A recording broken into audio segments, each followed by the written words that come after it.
Hello, everybody. Welcome to the MaffmanJones movie channel. I'm your host, John Maffio, and today's featured movie is Upgrade. This movie stars Logan Marshall-Green, who people like to compare to Tom Hardy because he looks eerily similar to Tom Hardy.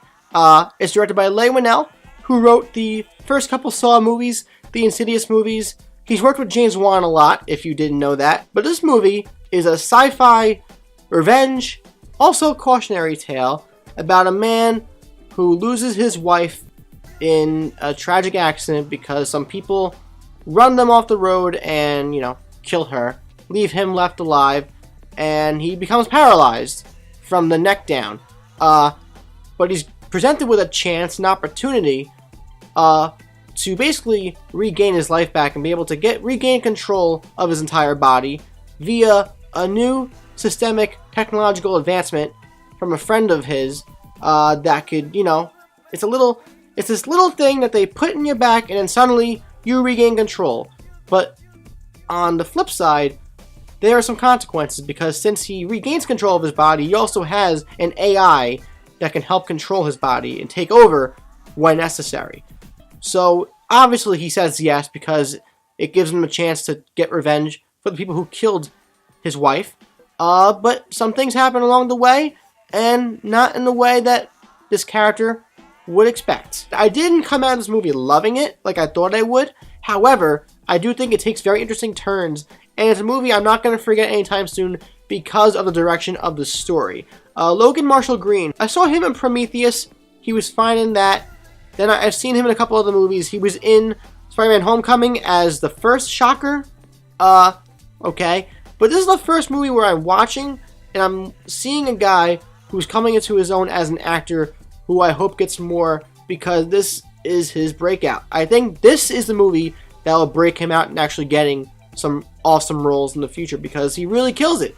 He carries this role of an average everyday guy who is thrown into really ridiculous circumstances and unfortunate circumstances. The way he lets his body take control in his acting, his physical acting, is super convincing, and it was awesome. This is a weird turn, but recently an article came out about Brendan Fraser and talking about how his physical acting really exhausted him, but it reminded me, this movie, of his physical acting, because physical acting is no joke. It takes a lot of exertion. Like, it's a really different side of acting you don't see a lot, but I think this movie wouldn't work in a lesser actor's hands in convincing us that he's being taken over by an AI. But besides that, he's just a great actor too, and you really believe in the emotional acting too when he breaks down because of obvious circumstances. He lost his wife. And in the beginning of this movie, it takes its time, just enough time, to get you emotionally invested in his side of the story and where his headspace is at. But Leigh Whannell's direction here, again, really kills it. With the music, which is very inspired, the visuals, which reminded me of a lot of his previous work, but you also get a lot of neon, a lot of red, a lot of blue, a lot of light fixtures hitting people's faces in certain ways, which I really dig the different colors that are going on in this movie.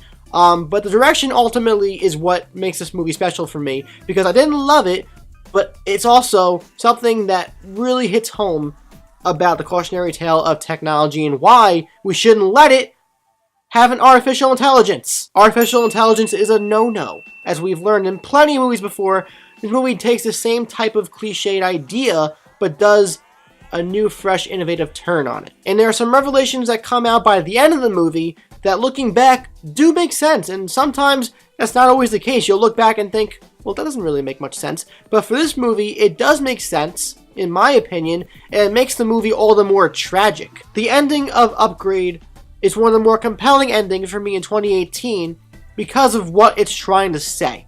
For our character and the story. I didn't audibly gasp or anything, but when the lights came up and the title card comes up on the movie, I actually said, wow, that's not what I expected, and I kind of wish it ended a different way, but I understand why it ended that way, and it makes me feel a lot of feelings. Like, conflicting feelings.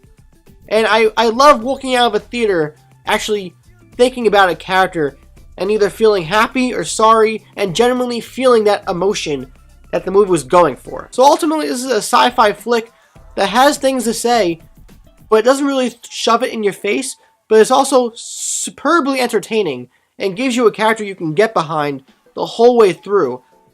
This is a movie that may end up sleeping into my top 10 at the end of the year. Upgrade is a hell of a time at the theater. It'll leave you speechless, in a way, when you're walking out of the theater. And this is a breakout movie for Logan Marshall-Green, in my opinion. And Leigh Whannell is a great storyteller, and I'm glad he's getting work like this, and you need to support movies like this with the Deadpools and the Avengers and the Solos out there. Go support this lower budget level of filmmaking. This is worth your time.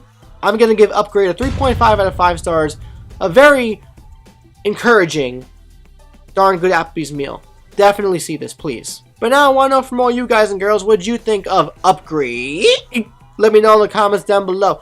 If you enjoyed this movie, please let me know what you thought about it. And what do you think of Logan Marshall-Green? Do you think he's going to actually step away from being the Tom Hardy clone? I kind of feel horrible that we still do that to him, because I feel like it's a huge insult if you said it to his face. Hi, you look like Tom Hardy. I'm Logan Marshall-Green, but you look like Tom Hardy.